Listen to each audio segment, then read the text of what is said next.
बुद्ध का जन्म शाक्य वंश के राजा शुद्धोधन की रानी महामाया के गर्भ से लुम्बिनी में वैशाख पूर्णिमा के दिन हुआ था।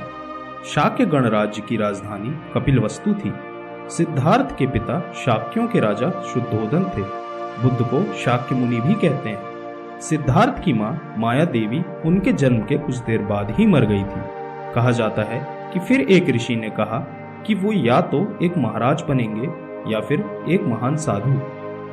ज्ञान प्राप्ति के समय उनकी अवस्था 35 वर्ष थी। ज्ञान प्राप्ति के बाद तपस्सु तथा कल्लिक नामक 2 शूद्र उनके पास आए। महात्मा बुद्ध ने उन्हें ज्ञान दिया और बौद्ध धर्म का प्रथम अनुयायी बनाया। गौतम बुद्ध की मृत्यु 483 ईस्वी में पूर्व कुशीनारा में हुई थी। उस समय उनकी उम्र 80 वर्ष थी। बौद्ध धर्म के अनुयायी इसे महापरिनिर्वाण कहते हैं, लेकिन उनकी मृत्यु के मत में बौद्ध बुद्धिजीवी और इतिहासकार एक मत नहीं है। भगवान बुद्ध के अंतिम शब्द ये थे, हे भिक्षुओं, इस समय आज तुमसे इतना ही कहता हूँ कि जितने भी संस्कार हैं सब नाश होने वाले हैं। प्रमाद रहित होकर अपना कल्याण करो। यह 483 ईस्वी पूर्व की घटना है। वे 80 वर्ष के थे। गौतम बुद्ध की मृत्यु पर अलग अलग मत हैं।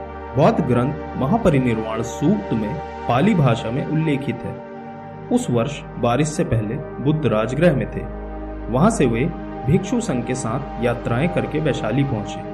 यहाँ पास के बेलग्राम में उन्होंने वर्षावास किया। यहाँ वे बीमार हो गए। स्वस्थ होने पर वे फिर से अम्ब्राम, भंडग्राम, जम्बूग्राम, भोगनगर आदि की यात्रा करते पावा नामक ग्राम में पहुंचे। वे यहाँ चुंद कम्मार पुत्र नामक एक लुहार के आमों के वन में ठहरे। उसने खाने में उन्हें मीठे चावल, रोटी व मद्दव दिया। बुद्ध ने मीठे चावल व रोटी तो औरों को दिलवा दिए, पर मद्दव इसलिए किसी को नहीं दिया क्योंकि उन्होंने समझ लिया था कि यह कोई अन्न पचा नहीं सकेगा। स्वयं उन्होंने भी जरा सा खाया, शेष जमीन में गड़वा दिया। उसको खाते ही वे बीमार हो गए थे और उनकी मृत्यु हो गई थी।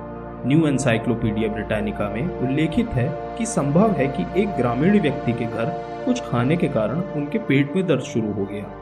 बुद्ध अपने शिष्यों के साथ कुशीमारा चल दिए। रास्ते में उन्होंने अपने शिष्य आनंद से कहा, आनंद, इस संधारी के 4 तह करके बिछाओ। मैं थक गया हूँ, लेटूंगा। आनंद, मेरे लिए कुकुत्था नदी से पानी ले आओ।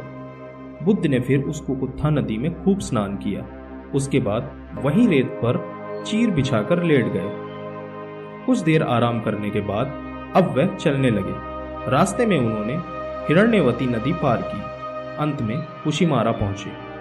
यहाँ उनका कहना था कि मेरा जन्म 2 शाल वृक्षों के मध्य हुआ था, अतः अंत भी 2 शाल वृक्षों के बीच में ही होगा। अब मेरा अंतिम समय आ गया है। आनंद को बहुत दुख हुआ। वे रोने लगे। बुद्ध को पता लगा तो उन्होंने उन्हें बुलवाया और कहा, मैंने तुमसे पहले ही कहा था कि जो चीज उत्पन्न हुई है वह मरती है। निर्वाण अनिवार्य और स्वाभाविक है, अतः रोते क्यों हो? बुद्ध ने आनंद से कहा कि मेरे मरने के बाद मुझे गुरु मानकर मत चलना। बुद्ध की मृत्यु के बाद उनके पुत्र राहुल भी भिक्षु हो गए थे, पर बुद्ध ने उन्हें कभी कोई महत्व प्राप्त नहीं होने दिया। बुद्ध की पत्नी यशोधरा अंत तक उनकी शिष्या नहीं बनी। उनके मरने पर 6 दिनों तक लोग दर्शनों के लिए आते रहे। 7वें दिन उनके शव को जलाया गया। फिर उनके अवशेषों पर मगध के राजा अजातशत्रु, कपिलवस्तु के शाक्यों और वैशाली के विछवियों आदि में भयंकर झगड़ा हुआ। जब झगड़ा शांत नहीं हुआ तो द्रोण नामक ब्राह्मण ने समझौता कराया कि अवशेष 8 भागों में बांट लिए जाएं। ऐसा ही हुआ। 8 स्तूप 8 राज्यों में बनाकर अवशेष रखे गए। बताया जाता है कि बाद में अशोक ने उन्हें निकलवाकर 84,000 स्तूपों में बांट दिया था। दोस्तों, आशा करता हूँ कि यह जानकारी आपको अच्छी लगी होगी। अगर आपको कोई जानकारी और आपके पास कोई सुझाव है तो हमें कमेंट बॉक्स में जरूर बताएं, और वीडियो अच्छी लगी हो तो चैनल को सब्सक्राइब करना ना भूलें। धन्यवाद।